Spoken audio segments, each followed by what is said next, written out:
오늘 하나님 말씀은 요한복음 14장 18절 한 절입니다. 자, 같이 읽도록 하겠습니다. 내가 너희를 고아와 같이 버려두지 아니하고 너희에게로 오리라. 아멘. 한 번만 더 읽을까요? 내가 너희를 고아와 같이 버려두지 아니하고 너희에게로 오리라. 아멘.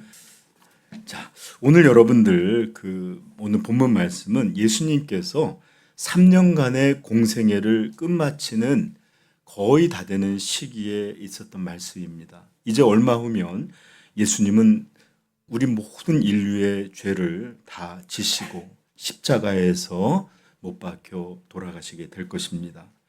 예수님은 이런 그분의 사역과 인생의 마지막을 앞두고 특별히 제자들을 다락방에 모여서 하나님의 이제 마지막 말씀들을 전하는 내용이 14장부터 17장까지 이렇게 이어지는데, 이것을 다락방 강화라고도 부르고 또 예수님의 고별 설교다라고도 우리 많은 사람들이 부르고 있습니다.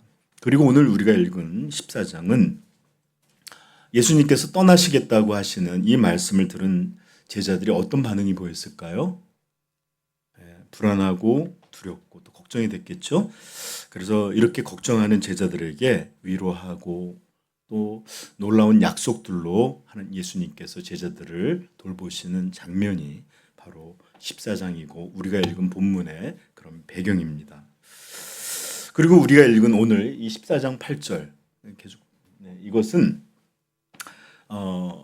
예수님께서 예수님 떠나시겠다고 두려워하는 제자들에게 아주 중요한 그런 위로의 핵심이 되는 말씀인데, 다시 한번 읽어볼까요? 시작.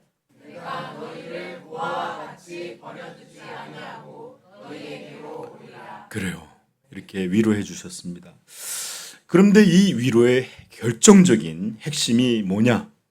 그것은 다름 아닌 보혜사, 다른 보혜사, 즉 성령님을 우리 가운데 보내실 것을 약속해 주신 내용입니다.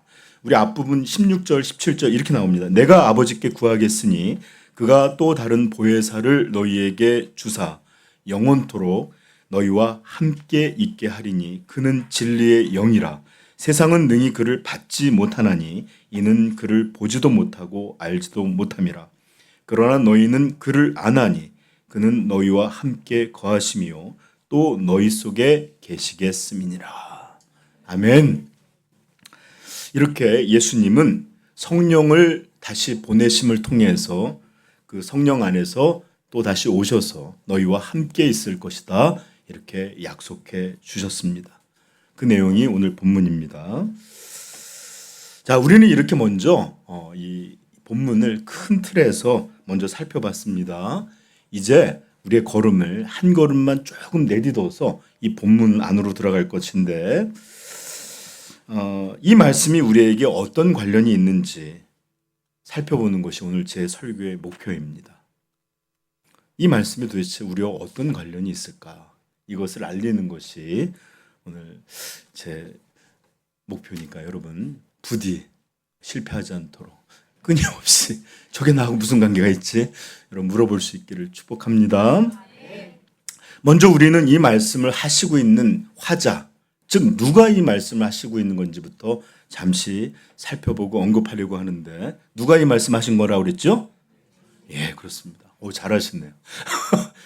모두가 너무 잘 알듯이 이 말씀을 주신 이는 우리 주 예수 그리스도십니다. 그리고 이분은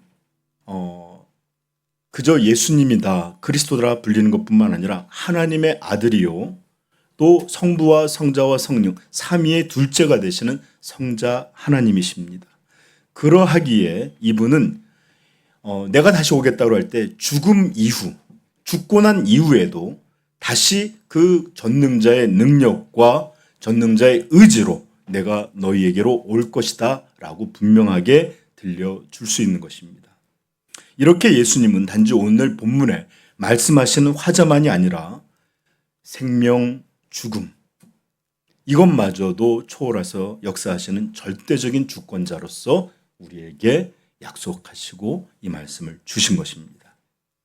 만약에 제가 여러분 죽으면서 두려워하지 마, 내가 다시 너에게로 올게, 이러면 여러분 교회 다 떠나셔도 돼요. 이단입니다. 그러나 오직 주님께서는 살아계신 하나님으로, 하나님의 아들로서 죽음을 이기시고 내가 너희에게로 오리라 주권자의 약속을 들려주셨습니다. 자, 이 말씀을 들었던 사람들은 누굴까요? 네, 우리가 나중에 사도라 부르는 예수님의 제자들이었는데, 비록 예수님의 제자들이 이 말씀을 첫 번째 들었던 사람인 것은 맞지만, 그러나 그들만이 유일한 청자는 아님을 여러분 꼭 기억하시길 바라요.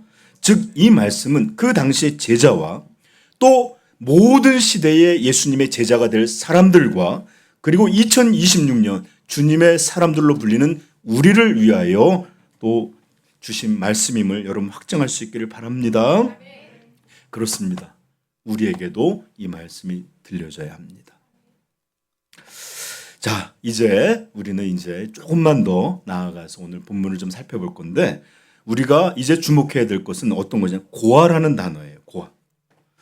제자들을 이제 곧 떠날 것을 말씀하셨던 예수님은 이렇게 내가 너희를 고아와 같이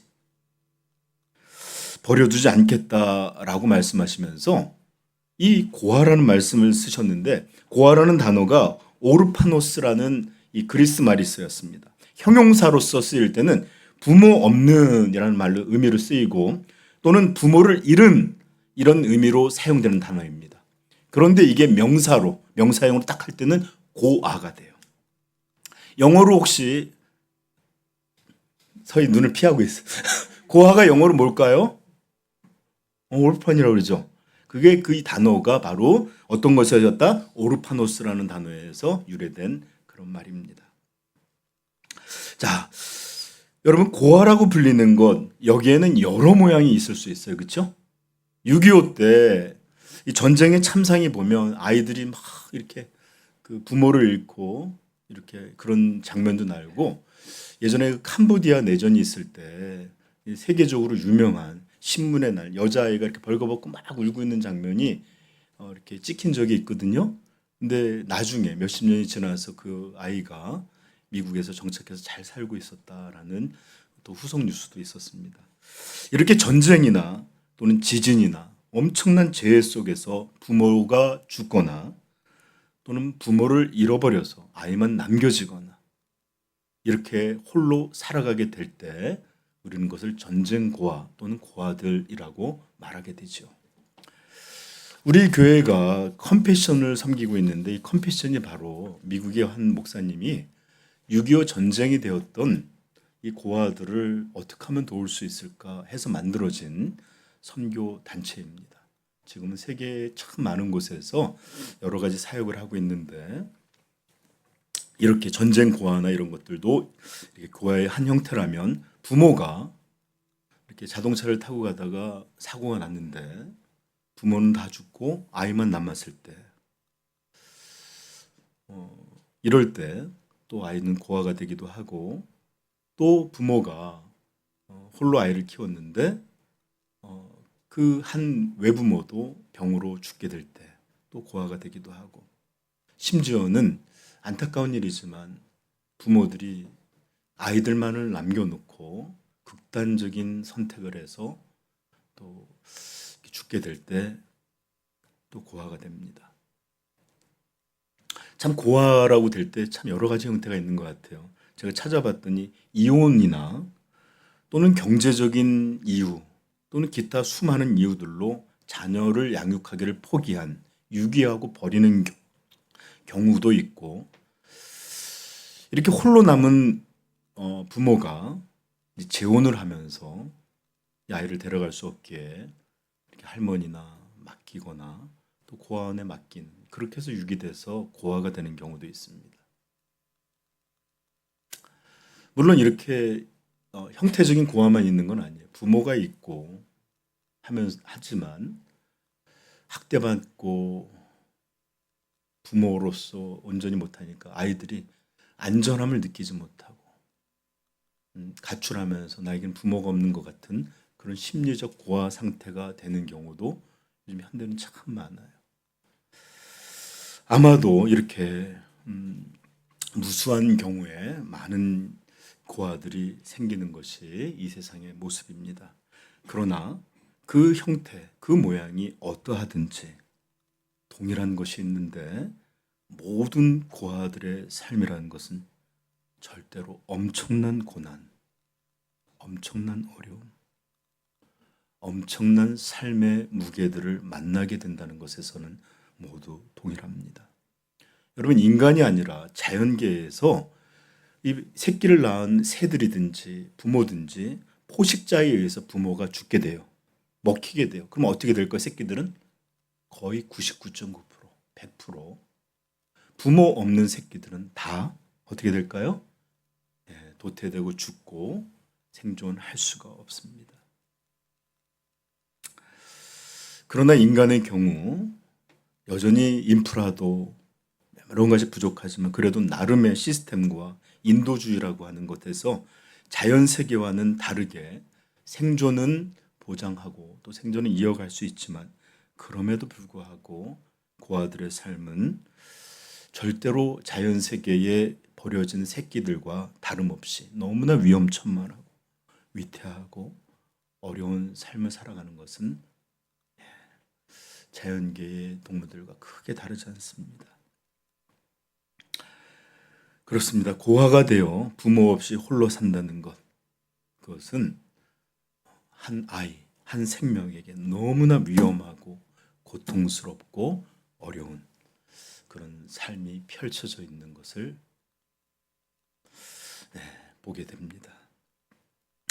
그들이 받는 첫 번째 어려움은 이것입니다. 기본적으로 생존의 위협을 받습니다. 부모 없는 아이가 어디서 먹고 입고 자고 의식주의 문제를 어떻게 해결할 수 있겠어요? 그러므로 기본적으로 생존 자체가 먼저 위협을 받습니다. 또한 아이는 자기 홀로 자기를 지킬 수 없기에 각종 범죄나 착취의 대상이 되기도 합니다. 아동학대, 인신매매, 성적 착취 이런 것들의 대상이 어린아이가 돼요. 우리 종종 알지만 가출한 청소년들, 아까도 얘기했지만 이런 이들은 어떤 의미에서 집을 떠나는 심리적인 고아들인데 이런 이들에게 범죄 조직이나 또 나쁜 이들이 와서 그들의 삶은 굉장히 이런 삶이 이렇게 착취받고 또 범죄적인 유혹에 빠지고 이렇게 되는 것들을 우리가 뉴스에서 많이 보죠. 그러므로 이 고아의 삶은 생존뿐만 아니라 또 삶을 지키는 영역에 있어도 철저히 결핍을 갖습니다. 그런가 하면 이런 외적 환경만의 문제는 절대 아닐 거예요. 잠깐 제 얘기를 좀 해야 되겠는데 지난주 우리 목요일 날 오늘 아버님 못 오셨는데 아버님 구순이 되어서 형제들과 조촐하게 모여 식사를 했습니다. 누나는 식사별 되고 우리 동생네 가족은 막 상도 뭐 케이크도 좋은 걸로 하고 저는 또 작은 선물을 준비하고 했는데 돌아오는 길에 저희 어머니가 계시는데 어머니가 저한테 아유 엄마 아버지가 너희들한테 아무것도 해준 것이 없는데 이렇게 잘 자라주고 이렇게 해주니 너무 미안하네 이런 말씀을 하시더라고요. 정말 이게 말이 되는 말입니까? 못 먹고 못 입고 부끄러운 일을 개의치 아니하시고 자식들을 위해서 모든 것을 내어주고 사셨는데 뭐가 미안합니까? 뭐가 그렇게 안 돼서 해준 것도 없는데 이런 말씀하십니까? 제가 그 말을 듣는데 마음에 좀 너무 죄스럽더라고요. 그리고 저는 이런 생각도 들었습니다. 나는 이런 부모의 사랑을 받으며 살아가는데 부모가 없는 아이들, 부모의 사랑을 모르는 그 아이들은 얼마나 불쌍할까? 이렇게 줘도 모자라 하는 부모의 사랑이 없는 냉혹한 이 세상을 살아가야 되는 아이들은 얼마나 안타까울까? 이런 마음이 들었습니다. 여러분, 부모 없이 큰다는 것은 그 부모의 사랑, 부모가 돌보는 관계, 또 부모에 의해서 이루어지는 모든 삶, 이런 것들도 아무것도 모르고 이 모든 혹독한 바람을 홀로 맞아야 되는 그런 삶이 아니겠어요? 그러니 너무 불쌍하고 안타까운 그런 마음이 들었습니다. 사랑하는 성도 여러분, 부디 우리 부모님들이 남들같이 고상하고 훌륭하고 인격적이고 지성적 이렇지 않다고 여러분들 원망하지 않기를 바라요. 우리를 버리지 않고 비록 높은 울타리가 아니더라도 낮은 울타리지만 길러주셨고 보호하여 주셨고 부모라고 하는 틀 안에서 우리가 자랄 수 있게 됐다는 것, 이것만으로도 충분히 우리 부모님들은 감사받을 수 있는 그런 자격이 있는 분들임을 여러분 아시기를 축복합니다. 여러분 5월 가정의 달인데 혹시 여러분 여기서 부모님의 울타리 없이 크신 분들은 죄송해요.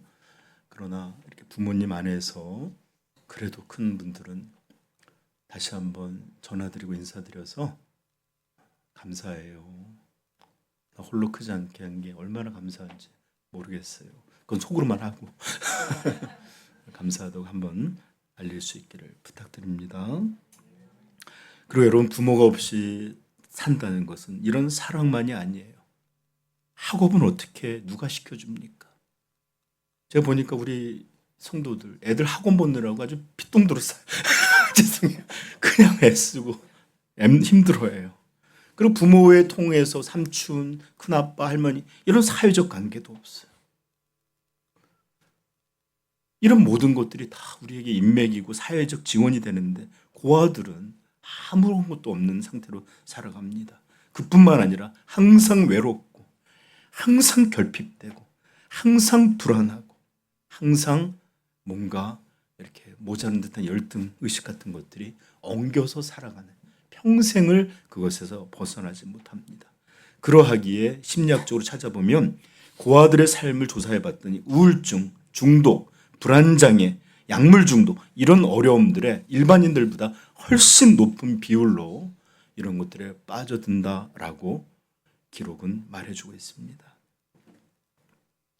여러분, 삶이라는 것이 참으로 어렵고 고통스럽습니다. 저는 불교 용어 별로 좋아하지 않지만 삶을 고해, 고통의 바다라고 말하는 거 정말 동의해요. 그러나 삶이 많이 어렵더라도 부모가 없다는 것, 부모 없이 고아로 산다는 것, 이런 삶이야말로 고통 중에서도 거의 최상층에 있는 고통이요, 어려움이고 고난이다 라고 여러분 말씀드리고 싶습니다. 그런데 여러분, 여기서 잠시 제가 여러분들에게 한 가지 더 말씀을 드리고 싶은 것은 부모가 없는 고아들이 그들의 삶이 비록 이렇게 힘들고 비참하지만 이것보다 더 비참하고 이것보다 더 슬프고 이것보다 더 안 된 것이 있다면 그것은 하나님이란 아버지가 없는 영적 고아, 이것이 저는 가장 비참하고 불쌍한 일이라 생각됩니다. 이들은 하나님의 사랑이 무엇인지를 알지 못하고 살아갑니다. 육적 고아의 삶은 기껏해야 100년 이 땅에서의 끝이지만 영적 고아의 삶은 영원한 고아의 삶입니다. 이들은 자신이 어디서부터 와서 왜 태어났고 무엇을 위해 살아야 될지를 알지 못합니다. 이들은 하나님이 지으신 세상에서 이 하나님이 다스리는 이 세상에서 하나님의 도움이 무엇이고 하나님의 은혜가 무엇이고 하나님이 그의 형상의 자녀들에게 베풀어 주신 놀라운 복이 무엇인지 아무것도 알지 못하는 그런 상태로 살아갑니다. 그들은 하나님 없이 홀로 거친 이 세상을 자기 지혜, 자기 열심, 자기 노력 이런 걸로 부들거리며 살아갑니다. 그리고 가장 크고 무서운 것은 이들에게는 살아서뿐만 아니라 죽어서도 우리의 영원한 아버지가 되시는 그 아버지가 없다는 것입니다. 하나님 없이 사는 것, 하나님이 아버지인 것을 알지 못하는 것, 이것이 바로 영적 고아입니다.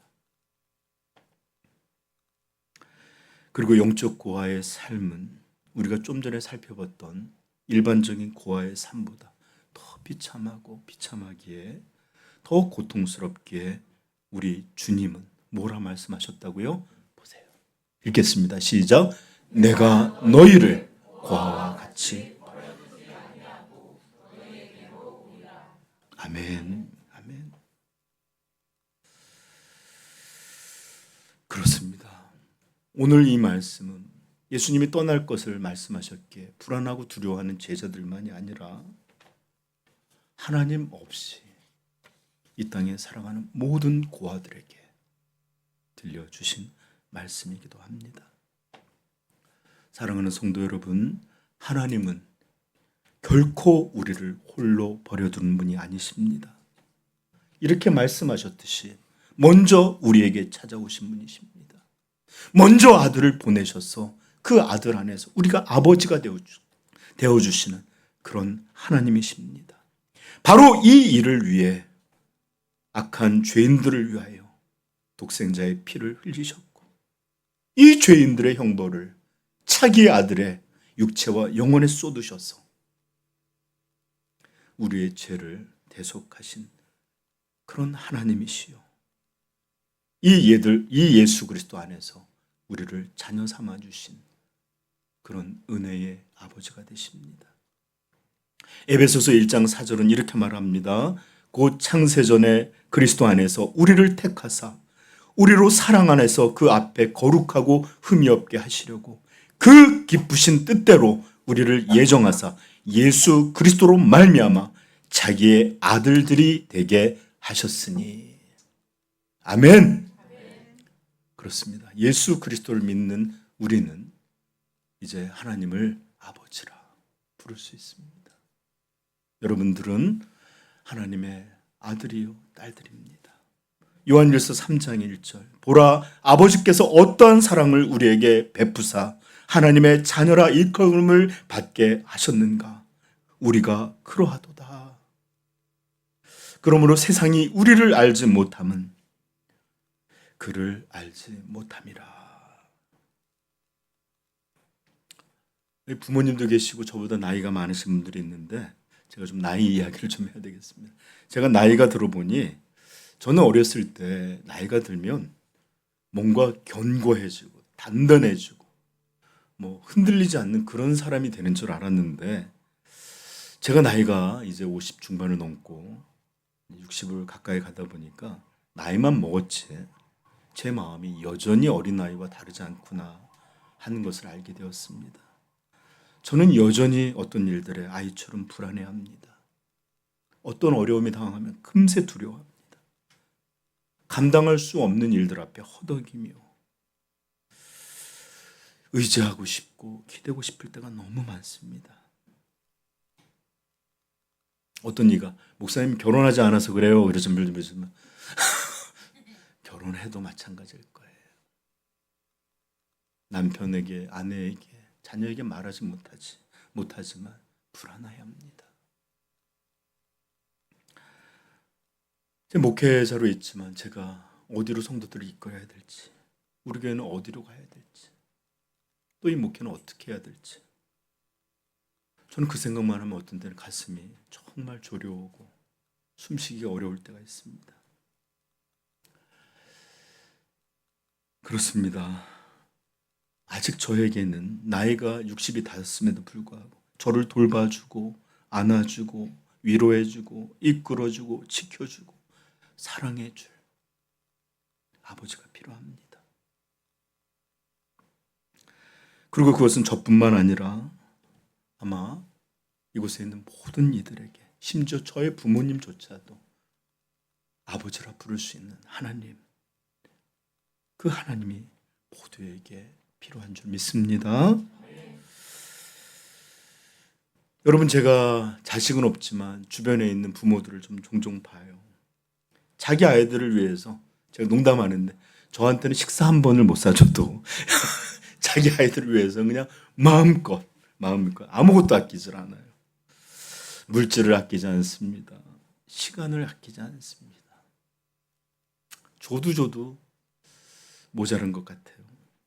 그래서 그런지 어떻게든지 아이들의 미래를 위해서 돈을 모아주고, 가능하면 건물주로 건물도 남겨주고 싶고, 또 우리 사회가 교육이 그렇게 중요하다니까 어떻게든지 교육도 최고로 받게 해주고, 아이들을 위해서 할 수 있는 건 모든 것들 다 해주고 싶어요.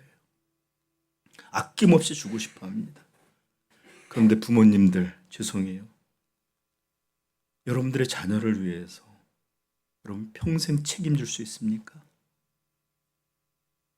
이 아이들이 60, 70, 80, 100살 될 때까지 여러분 지켜주실 수 있습니까? 그리고 이 아이의 인생에서 어떤 어려움, 어떤 고난, 어떤 것을 만날지 여러분들, 그것을 만나도 여러분들 다 부모로서 책임져 줄 수 있습니까? 그렇다 치십시다. 그러면 아이들의 이 죽음 이후, 내 자녀의 죽음 이후 영원한 심판까지 여러분들이 책임져 줄 수 있습니까? 우리 모든 영혼은 하나님 앞에 서야 되는데 그것을 여러분들이 책임져 줄 수 있냔 말이에요. 우리뿐만 아니라 우리 자녀들에게는 나라는 부모 말고, 부모뿐만이 아니라 하나님이라는 진정한 하나님 아버지가 필요합니다. 잠깐 동안의 부모가 아닌 영원한 부모가 필요합니다. 이 땅에서만의 부모가 아니라 죽음 이후에도 여전히 우리의 아버지가 되시는 그런 아버지가 우리 영혼들에게는 필요한 것입니다.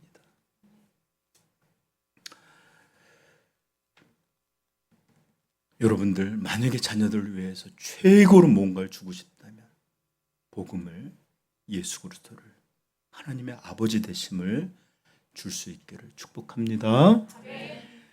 그리고 만약 우리 자녀들이 이렇게 예수 그리스도를 영접하여 엄마, 아빠, 이제는 엄마의 하나님, 아빠의 하나님이 아니라 나의 하나님이요, 나의 아버지가 되십니다, 이렇게 아이가 고백할 수 있다면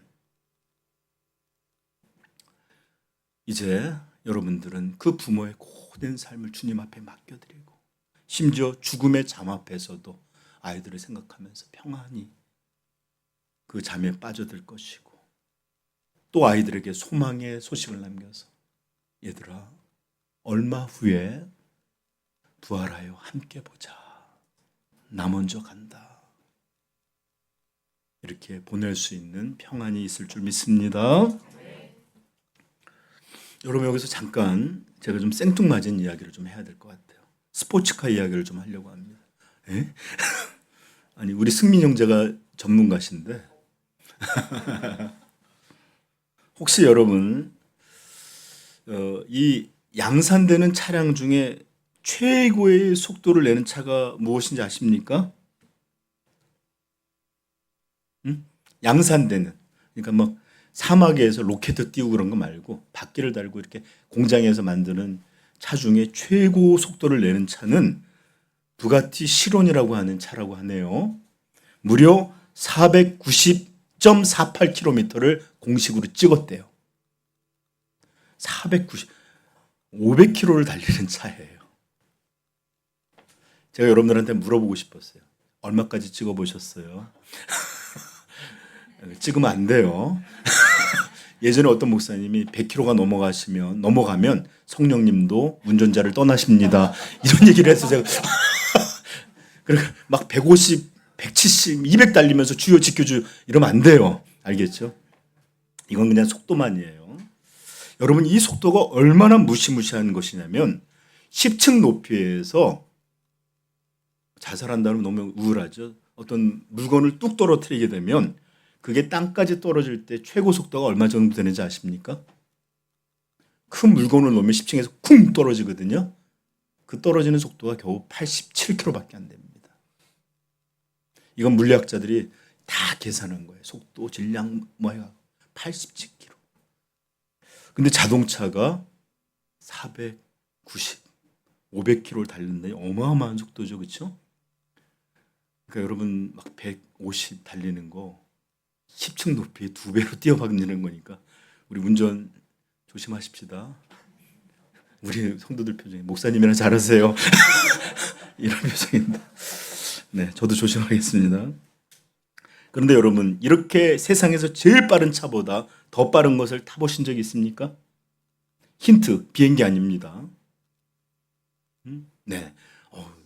누구 동생인지 모르지만 대단하네요. 제 동생이 지구라고 했는데, 여러분, 지구의 자전 속도가 얼마나 되는지 압니까? 적도를 기준으로 1670km. 획 돌고 있어요. 그럼 우리 서울을 기준으로 어느 정도 될까요? 서울은 한 1300km 정도로 달린답니다. 이것은 300km로 달리는 KT 고속열차보다 5배의 속도가 넘는 것이고, 마하라부는 음속이 기껏해야 1224밖에 안 돼요. 그러니까 음속보다 더 빨리 지금 우리가 지금 돌고 있는 거예요. 대단하죠? 느끼고 있나요, 여러분? 그렇다면 여러분, 지구가 태양을 한 바퀴 도는 공전 속도는 어느 정도 될까요? 시간당 10만 7천 킬로미터로 달리고 있대요. 초속 똑딱하면 30km를 간대요. 총알보다 최소 30배 빠른 속도를 합니다. 엄청나게 빠르죠? 그래서 1년이 빠른가 봐. 그리고 우리 태양계가 여러분 재밌는 게 뭐냐면 태양을 중심으로 지구, 화성 이렇게 돌잖아요. 이 태양계라고 하는 행성이 멈춰 있는 게 아니라 또 이 태양계도 우리 은하를 막 주변에서 돌고 있어요. 그래서 이 도는 속도가 몇 년에 한 번 우리가 이 은하를 한 바퀴 돌까요? 짧게 돌면 2억 2천만 년, 조금 보통으로 돌면 2억 5천만 년에 한 번 돈대요. 속도는 어느 정도 될까요? 무려 79만 2천 킬로미터 아워. 즉 80만 킬로도 정도, 1시간에 80만 킬로. 똑딱할 때 220킬로를 돌 정도로 엄청난 빠른 속도로 태양이 돌면서, 그래서 한번 시뮬레이션 돌리는 거 봤는데 태양을 중심으로 지구가 돌고 달이 돌고 은하를 도는 게 정신없이 우주를 지금 멈춰 있지 않고 돌고 있답니다. 여러분, 우리가 살고 있는 이 지구가 정말로 무시무시한 속도로 이 우주를 향해서 끊임없이 돌고 있습니다. 지구 스스로 돌고 태양을 중심으로 돌고 태양도 은하를 향해서 엄청나게 빠르게 돌아가고 있어요. 그런데 재밌는 것은 이 움직임에서 조금만 속도나 각도나 궤적이나 이런 것이 달라진다면 어떻게 될까요? 지구 끝, 인류 멸망. 너무 단순해요. 지구가 자전하지 않으면 금세 멸망해요. 공전 궤도 벗어나면 이 태양과 균형감을 잃어서 휙 날아가 버려요. 모든 조건이 살짝이라도 변화되면 우리 인류의 삶은 흔적도 없이 무너져 내립니다. 이게 바로 우주적 스케일이요, 우주적 조건. 이 가운데 우리가 살고 있는 것입니다. 만든 얘기가 아니라 진짜예요. 그런데 여러분, 이런 조건 속에 우리가 살고 있으면서 대학 졸업장, 요즘 최고 인기가 뭐죠? 하이닉스? 조끼도 판다면서요. 깜짝 놀랐어요. 하이닉스라는 직장, 30평대 아파트, 자식을 위한 건물, 이런 것들이 우리의 안전과 안정을 보장할 것처럼 그런 것에 매진하고 살아가고 있습니다. 이런 것들이 우리의 삶을 지켜줄 것처럼, 이것이 전부인 것처럼 그것들을 의지하고 살아가고 있는 것이 오늘의 우리 현실입니다. 과연 이런 삶이 정말로 지혜로운 삶이라고 할 수 있겠습니까? 만약 여러분들 목사님 우주적 차원은 너무 거대해서 상상도 모르고 지금까지 수백 년 수천 년 잘 살아왔잖아요. 이 질서가 그렇게 되는데 뭘 그렇게 흔들릴 거라고 두려워하십니까? 하는 분들이 있다면 이게 너무 지나친 비유라고 생각하신다면 우리 삶을 좀 생각해 보십시다. 우리 기껏 살아야 100년인데 저는 이제 최소 60% 정도는 사는 것 같아요. 최소. 그리고 이제 곧 죽음이라고 하는 종말을 맞이하게 될 텐데 죽음 후에 지구는 계속 돌고 태양은 계속 돈다래도 우리가 죽는다면 곧 우리에게는 세상의 종말 아닙니까? 그리고 우리의 죽음 이후에 이 우주의 창조자가 되시고 이 우주의 심판자가 되시는 거룩하고 전능한 하나님을 만난다라는 것을 제발 기억할 수 있기를 축복합니다. 전도서에 보면 청년이여 내 젊은 날과 내 모든 젊은 날들의 그런 기쁨을 즐거워하고 마음껏 누려라. 그러나 너희가 곧 심판주, 창조주를 만날 것을 기억하라 라고 우리에게 가르치고 있어요. 이게 지혜입니다. 그때에도 우리의 졸업장이 의미가 있을까요? 하나님, 저 잔고가 무려 10억입니다. 이게 통할 수 있을까요? 내가 갖고 있는 땅 문서 이런 것들로 죽음 이후에도 안전과 이런 안정을 확보할 수 있을까요? 정말 이렇게 살아가는 것, 이것을 의지하고 살아가는 것, 이것은 정말로 지혜로운 일입니까?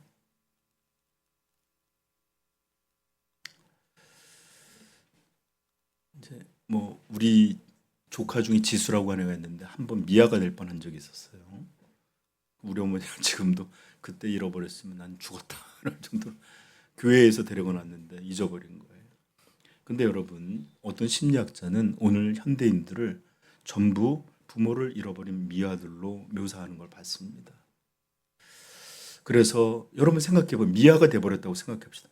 이 아이, 막 두려워서 떠는 아이에게 화려한 조명, 도시의 조명, 맛난 음식, 그 밖에 이런저런 화려하고 예쁜 옷, 이런 것들이 도대체 이 아이에게 조금이라도 관심이 있겠습니까?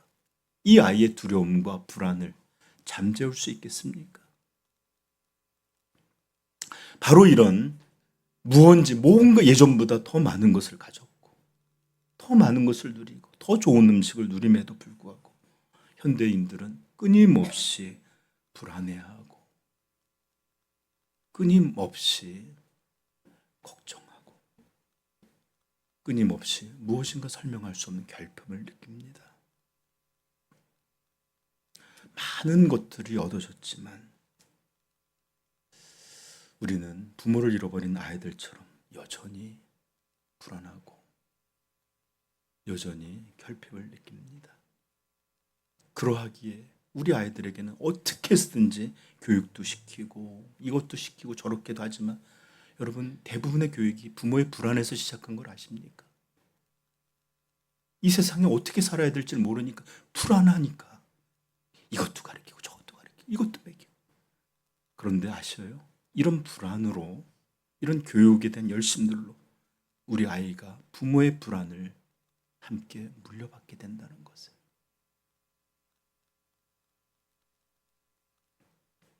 이렇게 우리는 부모를 잃은 고아들처럼 살아가고 있다. 이게 심리학자의 진술이었습니다. 그러나 사랑하는 성도 여러분, 우리 주님의 말씀을 들어보십시오. 읽어볼까요? 시작. 내가 너희를 고아와 같이 버려두지 아니하고 너희에게로 오리라. 아멘. 우리에게 주님은 약속했어요. 내가 너희를 고아와 같이 버려두지 아니하고 너에게로 반드시 오리라. 내가 너를 붙들리라. 내가 너와 함께하리라. 내가 너의 영혼을 책임지리라. 사랑하는 성도 여러분, 우리에게는 정말로 하늘 아버지가 필요합니다. 우리의 삶과 죽음을 넘어 현재와 영원을 넘어 계속해서 우리의 아버지가 되시는 그런 하나님 아버지가 우리 영혼에는 필요합니다. 그리고 이 하나님은 지구와 우주를 넘어 영원토록 모든 것을 주관하시고 다스리시고 통치하시는 전능한 하나님이십니다. 그 하나님이 우리의 아버지가 되시고 너희는 나의 아들이요 딸이라 이렇게 예수님 안에서 허락해 주셨습니다.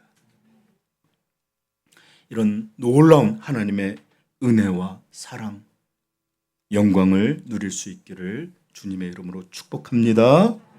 하나님은 너무 감사하게도 어떤 사람, 어떤 이, 어떤 모자르고 어떤 가난하고 어떤 조건을 갖고 있는 사람이라도 거부하지 아니하시고 예수 그리스도를 영접하여 믿기만 하면 하나님의 자녀로 삼아주시는 은혜의 하나님이십니다. 제가 예전에 뉴욕이나 아니면 토론토의 길거리를 보면 정말 거지같이 홈리스들이 지저분하게 있는데 그 날씨들이 추우니까 개 한 마리들을 끌고 다니는 거지들이 있어요. 근데 참 개가 참 은혜롭다 내가 생각하는 게 사람들은 그런 사람 보면 싫어할 거예요. 부모도 맨날 와서 돈 달라는 자식 싫어할 거예요. 안타깝죠. 그리고 사람들이라면 차별할 거예요. 그런데 그 개는 주인이랍시고 그 거지에게 항상 붙어 있고 항상 주인 곁에 머무르면서 그렇게 함께하는 것을 보면서 참 개가 은혜롭다. 이런 얘기를 우리 하나님하고 비유하는 것이 죄송하지만 우리 하나님은 죄인들을 부끄러워하지 아니하셨습니다. 저를 부끄러워하지 아니하시고 어떤 인생도 부끄러워하지 아니하시고 그리스도 안에서 우리의 아버지가 되어주신 그런 하나님이십니다. 이런 하나님을 여러분들의 아버지로 믿고 알게 되기를 주님의 이름으로 축복합니다. 그리고 이미 하나님을 아버지라 부르는 모든 성도들에게 제가 마지막으로 권면합니다. 제발 이 영광과 은혜를 영원히 누리십시오. 이 영광과 은혜를 영원히 붙들고 간직하고 빼앗기지 않기를 축복합니다. 이것이 최고입니다. 같이 기도하겠습니다.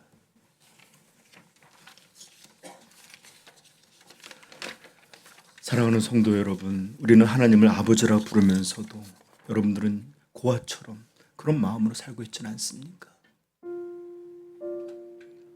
여러분 이 땅에서 그저 멋대로 부모 없는 자녀들처럼 그렇게 두려워하고 불안하고 내가 벌지 않으면 누가 날 채워줄 것인데 하면서 그렇게 허덕이며 그렇게 살고 있지는 않습니까? 우리 주님은 약속하셨습니다. 내가 너희를 고아와 같이 버려두지 아니하리라. 내가 너희를 지키리라. 내가 너희와 함께하리라. 하나님을 아버지라 부를 수 있는 자들, 모든 것을 가진 자들임을 알기를 축복합니다. 이 시간 오늘 말씀을 기억하면서 아직 하나님이 나에게는 너무 먼 몸처럼 그렇게만 느껴지시는 분들이 있다면 이 시간에 주여 나도 아버지라 부를 수 있게 하여 주옵소서. 나에게도 믿음을 주셔서 하나님을 아버지라 부르는 그 은혜, 그 영광을 알게 하옵소서. 같이 기도하겠습니다.